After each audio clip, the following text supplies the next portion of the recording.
Hello students. इस video में हम लोग बात करेंगे मेल्टिंग पॉइंट, बॉइलिंग पॉइंट और इवेपोरेशन और साथ में कंडेंसेशन पे। मेल्टिंग पॉइंट क्या होता है? ऐसा टेम्परेचर जिस पर सॉलिड सब्सटेंस लिक्विड का फॉर्म ले लेता है, उसे ही हम लोग कहते हैं मेल्टिंग पॉइंट। एग्ज़ाम्पल के तौर पर आयरन का मेल्टिंग पॉइंट 1535 डिग्री सी के आसपास होता है। इसका मतलब ये हुआ कि अगर 1535 डिग्री सी का जो टेम्परेचर है, उस टेम्परेचर पर आयरन का सब्सटेंस जो होता है वो मेल्ट हो सकता है और ये आयरन का मेल्टिंग पॉइंट कहलाएगा। आइस की बात करें तो इसका मेल्टिंग पॉइंट 0 डिग्री सी होगा। अब आते हैं हम लोग बॉइलिंग पॉइंट पे। ऐसा टेम्परेचर जिस पर लिक्विड जो होता है वो बॉयल होता है और वो वेपर का फॉर्म ले लेता है और ये उसका बॉइलिंग पॉइंट कहलाता है। जैसे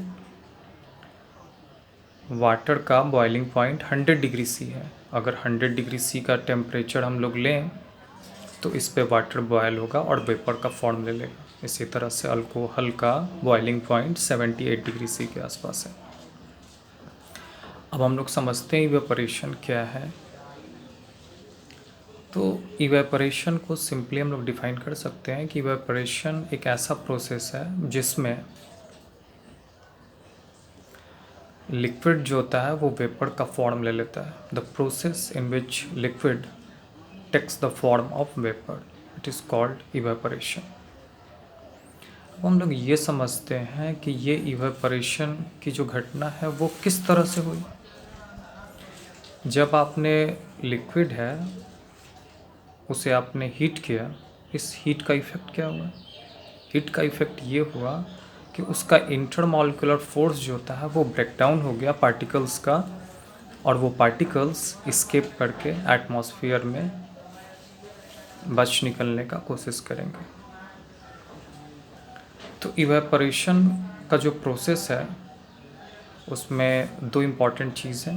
एक तो आपने लिक्विड को हीट किया, दूसरा उसके बीच का इंटरमॉलिक्यूलर फोर्स ब्रेक डाउन हो गया, थर्ड जो पार्टिकल्स हैं वो स्केप आउट करेंगे एटमॉस्फेयर की तरफ। अब हम लोग ये डिस्कस करते हैं ये किस फैक्टर पर डिपेंड करता है। तो जिन फैक्टर पर ये डिपेंड करेगा वो हो गया टेम्परेचर, फिर हम लोग ये कह सकते हैं विंड की वेलोसिटी, सरफेस एरिया, ह्यूमिडिटी। सबसे पहले आते हैं टेम्परेचर।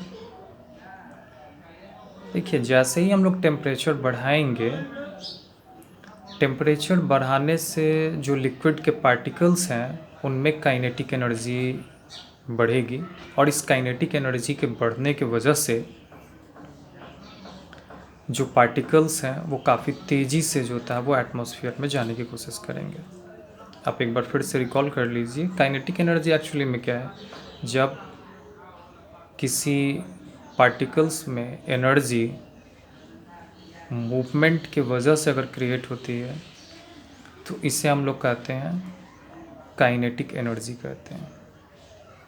तो टेम्परेचर का रिलेशन आपने देख लिया। टेम्परेचर बढ़ाते हैं, टेम्परेचर के बढ़ने से लिक्विड के पार्टिकल्स का काइनेटिक एनर्जी बढ़ा, लिक्विड के काइनेटिक एनर्जी में इस इंक्रीज़ होने की वजह से उनका मूवमेंट बढ़ा, लिक्विड के पार्टिकल्स का इंटरमॉलिक्यूलर फोर्स ब्रेक डाउन हुआ और वो काफ़ी तेज़ी के साथ वेपर का फॉर्मेशन करेंगे।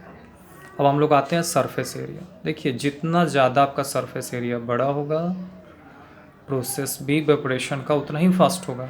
आप एक बहुत अच्छे तरह से ले सकते हैं एग्जांपल, घर में यूज़ होने वाले हम लोग ग्लास और थाली से काफ़ी परिचित हैं। आप सेम वॉल्यूम एक ग्लास ले लीजिए और एक ग्लास का पानी ही एक थाली में ले लीजिए, और या दो कर सकते हैं काम, या तो आप उसे छत पर धूप में रख दीजिए या फ़ैन चला दीजिए और घर में रखिए। अब देखिए किस में वाटर सबसे पहले जो होता है वो इवेपोरेट होगा। आप देखेंगे कि जो थाली में पानी रखा हुआ है उसमें वाटर इवेपोरेट हो गया। ऐसा क्यों हुआ? क्योंकि इस थाली का जो सरफेस एरिया था वो काफ़ी बड़ा था और इसलिए उनके पार्टिकल पर जो इम्पैक्ट था वो काफ़ी ज़्यादा रहा, या तो विंड का या फिर टेम्परेचर का। ऐसे में हम लोग देख सकते हैं कि सरफेस एरिया जितना ज़्यादा रहेगा, सरफेस एरिया के ज़्यादा होने की वजह से इवेपोरेशन का प्रोसेस भी उतना ही फास्ट हुआ। अब हम लोग विंड वेलोसिटी देख सकते हैं। आपने ऐसा महसूस किया होगा कि अगर कोई जब भी अगर हवा का रफ्तार जितना ज़्यादा रहेगा, इवेपोरेशन का प्रोसेस भी इतना फास्ट होगा। ये काफ़ी सिंपल तरीके से आप ये समझ सकते हैं। और जो नेक्स्ट हम लोग का ह्यूमिडिटी, इसका रिलेशन ठीक उल्टा है। अगर हमारे एटमॉस्फेयर में पहले से ही अगर मॉइस्चर काफ़ी ज़्यादा है तो ऐसे में इवेपोरेशन का प्रोसेस जो था वो काफ़ी स्लो होगा। और ऐसा क्यों हुआ? क्योंकि जो मॉइस्चर है उसके एक कवरिंग जो था वो हमारे एटमॉस्फेयर में बन चुका है, और जो इवेपोरेशन का प्रोसेस हो गया, जो पार्टिकल्स हैं जो एस्केप होकर एटमॉस्फेयर में जाने की कोशिश कर रहे थे, अब उनको ऑब्स्ट्रक्शन क्रिएट हो जाएगा और इसलिए ये प्रोसेस जो था वो स्लो डाउन हो जाएगा। तो इससे हम लोग को यही पता चलता है कि इवेपोरेशन जिन फैक्टर पर डिपेंड करता है वो गए temperature, surface area, wind velocity and humidity. अब हम लोग आते हैं अलग टॉपिक पे जिसका नाम है कंडेंसेशन। और कंडेंसेशन क्या हो गया? कंडेंसेशन वो प्रोसेस है जब हम लोग गैस को कूल करते हैं तो गैस कूल होने की वजह से वो लिक्विड का फॉर्म ले लेता है और ये प्रोसेस कहलाता है कंडेंसेशन। जैसे अगर आप एक कंटेनर में लिक्विड लीजिए और उसे हीट करिए, जब आप उसे हीट करेंगे तो वो वेपर बनेगा और अब इस वेपर के ऊपर एक और कंटेनर को रखिए। जिस कंटेनर को आप ऊपर में रखेंगे वहाँ आप वाटर ड्रॉपलेट्स महसूस करेंगे। ये एक एग्ज़ाम्पल है कंडेंसेशन का। तो कंडेंसेशन क्या हो गया? Condensation is a process in which when gas is cooled it takes the form of a liquid. अब हम लोग समझते हैं कि ये कंडेंसेशन का प्रोसेस क्यों हुआ। इसे समझने के लिए हम लोग ऐसा कहें कि जब भी हम लोग गैस को कूल करते हैं तो इस कूल करने की वजह से जो पार्टिकल्स हैं उनका काइनेटिक एनर्जी जो होता है वो काफ़ी कम हो जाता है, और जो पार्टिकल्स हैं उनके मूवमेंट जो होता है वो काफ़ी स्लो डाउन हो जाते हैं, और उनके बीच का जो इंटर मॉलिक्यूलर फोर्स है वो भी काफ़ी कम हो जाता है। और यही कारण है कि वो अब एटमॉस्फेयर में एस्केप नहीं कर पाते।